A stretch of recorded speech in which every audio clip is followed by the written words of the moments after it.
I grew up feeling different. Um, I I had an awesome childhood, actually. My parents were fantastic. A very blessed childhood. But I always felt different. I was raised with a sister, but we didn't really get along despite our close age. And I was raised among neighborhood boys. I always loved sports and music. I was raised in Indianapolis, big sports town, right? And my dad was always into music, big sports and music childhood. But I still always felt different. I had imaginary pets, not friends, imaginary pets. And I always wanted to be at home. I didn't like going to school. I didn't like leaving my mom, which into adulthood, I realized that that was anxiety. I had anxiety as a child, but I just always felt different. Growing up into my teenage years, I felt like something was always off with me. Like I didn't quite fit in with everybody else. I was friends with everybody. I had very close girlfriends and everybody loved me.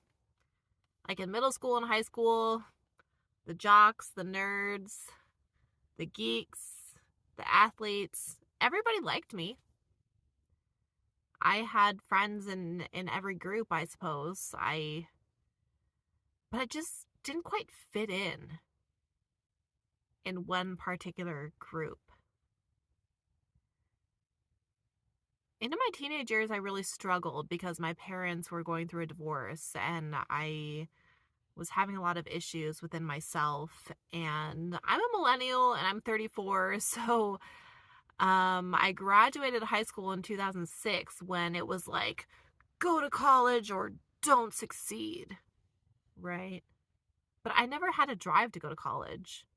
In fact, I wanted to go into the military instead, but my parents talked me out of it. So I went along with societal expectations and I went to college. I graduated with 2 degrees by the time I was 22. I had an associate's and a bachelor's by the time I was 22 years old because that's what society was telling me I had to do. But all the while, I didn't know what I wanted to do with my life. Growing up, I wanted to be a writer. I wanted to be a teacher. And so that's what I went to school to do. I got my bachelor's degree in history and culture. I was going to be a history teacher because society was telling me I had to like do something mainstream, right? Just my parents are baby boomers. My dad always told me that I had to work a 9 to 5. Everything had to be secure. Stability, security, 9 to 5 job. But my mom always told me that I could do whatever I wanted to do. I could be whatever I wanted to be. I feel like I was in a constant state of confusion throughout the decade of my 20s. I met my ex-husband when I was 24. And by then I had done so many different things. I had graduated. I wanted to be in the military. I had done a wide array of jobs, just trying to make it, just trying to figure it out.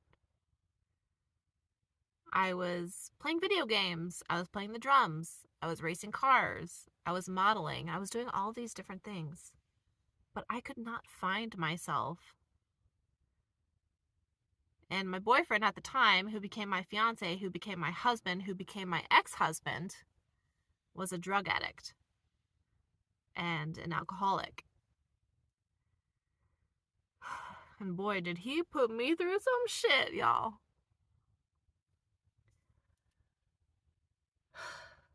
At the time, I thought he was giving me a good life because he had money.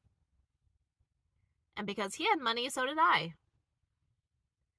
I had a big house. By the time I was 28, I was living in a 3,000 square foot home with 5 cars and a 3-car garage and a pool in the backyard, a resort style backyard. Beautiful, big, sprawling house. Just the two of us, me and my ex-husband and our animals. But I felt so trapped. I felt so trapped. I remember sitting in my den area at my computer in my big house while my ex-husband was at work, and I would daydream about living in a small studio apartment by myself. I would daydream about that. I knew that something was wrong, or I thought something was wrong. Wrong. Felt so trapped.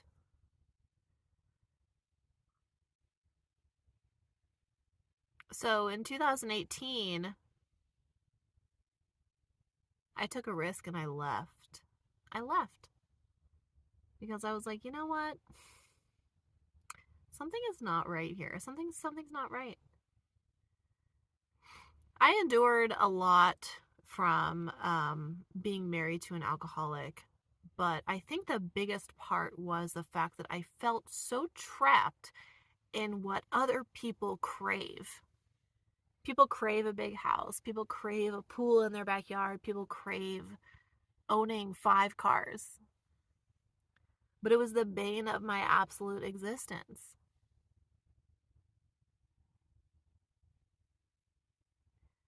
And it wasn't until I left my ex-husband and I turned 30 years old and I started life on my own that I began to traverse this path of self-discovery, and I began to accept the person that I am deep within my heart and soul. And that is a woman who yearns for freedom and yearns for a life of free spirited fun where no one can stop me and no one has control of me, mind, body, or soul. And I have found that in van life.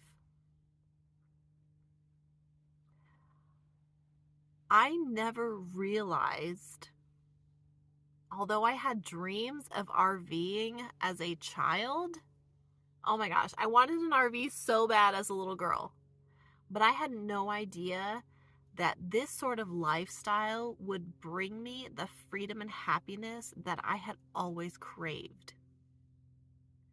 And sometimes it takes those difficult life lessons and those transitions and these toxic relationships and all of that crap to realize what you really need for yourself. So here I am at 34 years old, mostly living in a minivan. I have very little to my name. I make a below average income. And I am the happiest, freest woman that I know. Because I have no big commitments. I don't have any toxic relationships. I have freed myself of old ideas and conventional lifestyle traditions that people had tried to press upon me. That doesn't exist for me anymore. I have created a life for myself that I am thriving in. And it took me a while to realize it, but I'm grateful to be a millennial with a baby boomer mom who told me that I could be anything and do anything, and I do that now. And my mom is behind me 1000%. At one point, I felt so trapped. And now my freedom is incredibly abundant, and I am so grateful for every single second that I'm living this life. Because it's everything that I dreamed of but didn't know I needed. And that's what life is about. Learning, growing, and really digging deep inside your soul to decide what it is that's going to be best for you. I found that for myself, and I hope that you can find it for yourself too. I have your back. That thing you've been wanting to do, go do it, because life is short. We never know how much time we have left. I appreciate you taking the time to watch. I'll see you next time.